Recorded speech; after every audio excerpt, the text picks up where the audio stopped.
Last week I shared my best tips and tricks for confident off-leash walks with dogs, but today I want to talk specifically about salukis and what are the challenges with off-leash walking with salukis and whether salukis can be off-leash.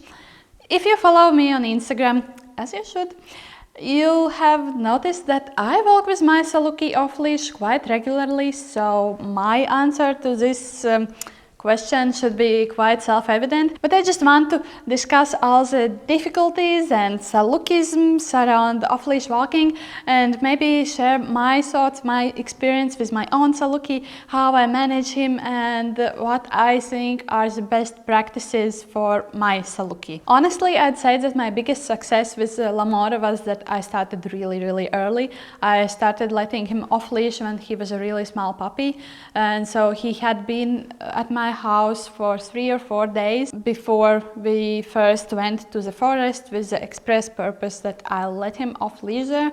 I took those 3 or 4 days to just get him used to me and taking treats and like deciding which treats he likes best, teaching him his name or stuff. And with small puppies it's really easy. First, they're clumsy, little, slow things. They don't know what to do with their legs. They're physically probably not capable of running away from you at the speeds or like confidence that an adult dog would do. Like you can easily catch a puppy, really. But also, like small puppies are really attached to you and they really want to spend their time with you and you're the best thing in the world.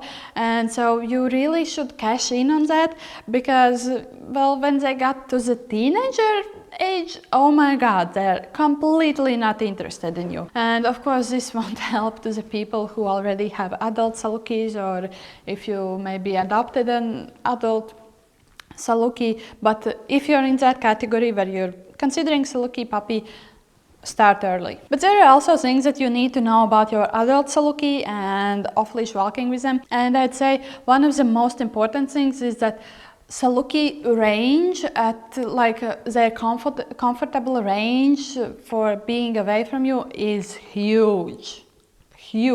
Like what I mean is like how far away from you your dog is willing to go. For example, like herding type dogs will almost never leave you. They'll go like what, 10, 20, 30 meters away tops, and they'll come back at you and they'll mostly want to herd you, not to run away from you. My terrier, she is like comfortable at like 100, 200, 300 meters away from me, but she still wants to like keep me in check, like unless something like really takes her attention away, she keeps at that range. For salukis, the range is mostly 1 kilometer, 2 kilometers. That's huge. You don't see your dog kilometer away, and so there are differences at how people think about it and like how far are you willing your dog to go. I don't want my dog to go outside of my visibility. I start recalling my saluki before he gets to his full range, because that's just what I'm comfortable with, that's what I consider to be safe. Of course, the thing that most people are really worried about salukis and off-leash is that salukis have a really strong prey drive and it's quite hard to teach them out of it, and I wouldn't even say that it's 100% possible to teach them to control that prey drive, but I think that it's possible to teach them to control it to a limit. And also that prey drive means that I really consider the places where I'll be walking, like when we went to our trip to Finland, where there are all those reindeers and they're just walking freely around and they are not afraid of humans and they're just like, 10 meters away and just looking at you. I didn't let my dogs off leash because I was simply too afraid that they will run away from me and run after those reindeers and get lost. But where I live, the chance of actually meeting any wildlife isn't so high. The few encounters we have aren't that terrible, and like when Lamora was a puppy, we even saw like a deer's walking in the forest, and I just called him back to me. Obviously now that he's an adult, that would be way harder, but when he was a puppy, that was just a breeze. I just called him, he came to me, I leashed him up, and that was our first deer encounter. But also I think that some people are using like those bells, like the beer bells that you can hang on your dog's collar, and so those bells will alert wildlife that we are here, don't come close to us. While it is a huge problem, like I'm not going to downplay the problem with saluki prey drive and wildlife and off-leash walking.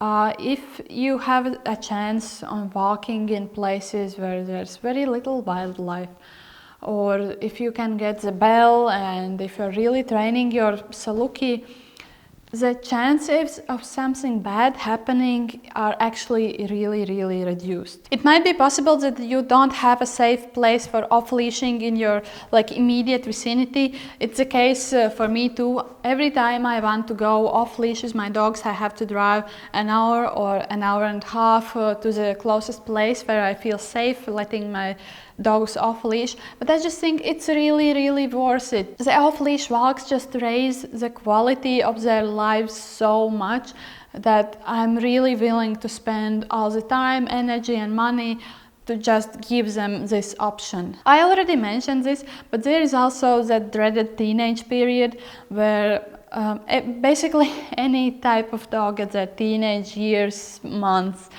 they're terrible. They're terrible to live with, it's hard to work with them. And what I just want to say is you have to keep working with your dog and suffer through. And when your dog matures, he'll come out of that terrible spell, and you'll just remember as a bad nightmare all the times when you saw that you will never teach your dog to actually listen to you.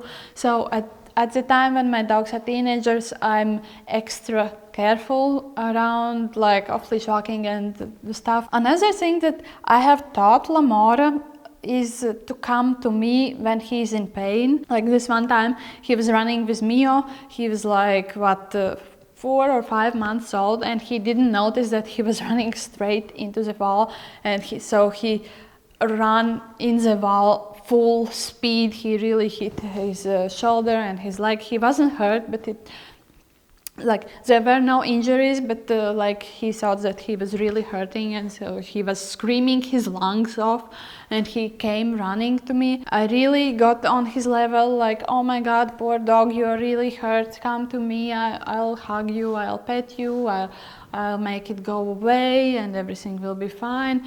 And I have been doing that every single time when he gets hurt or where he stumbles, and if he's crying and like he's doing the drama queen thing that, oh my God, my leg fell off, do something, I will comfort him. And so by now, if he's in pain, his automatic reaction is to come to me, for help. And so I'm always confident that like if something happened with him in forest, he would come to me. But yeah, I can't really say in full confidence that that's something that I have taught him. It's more likely that I promoted a thing that already existed in his head, but I found it immensely useful, and I'll continue doing that with all of my dogs yet to come. Of course, another problem with salukis is that when they are in high excitement situations, they don't always take treats. They are not food motivated, and so I also keep taking like toys with me to the forests, like toys that have squeaky toys or toys that look like small dead animals. And so if I want to get his attention, I'll maybe squeak it, or I'll run away from him with the toy, and so he wants to chase me.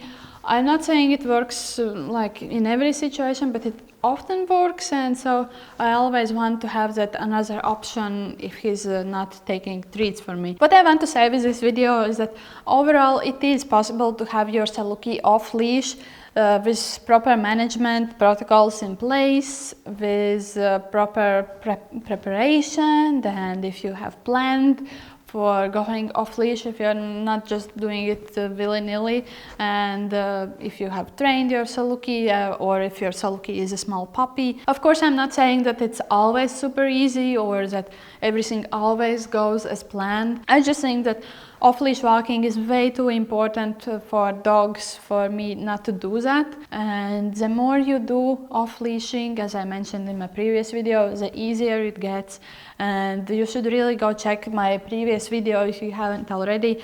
There are some really good advices, if I say so myself, about how to manage your walks and how to do it more safely. And of course, as always with salukis, you have to be really creative. You have to find your own ways and your own methods that work for you and for your particular saluki.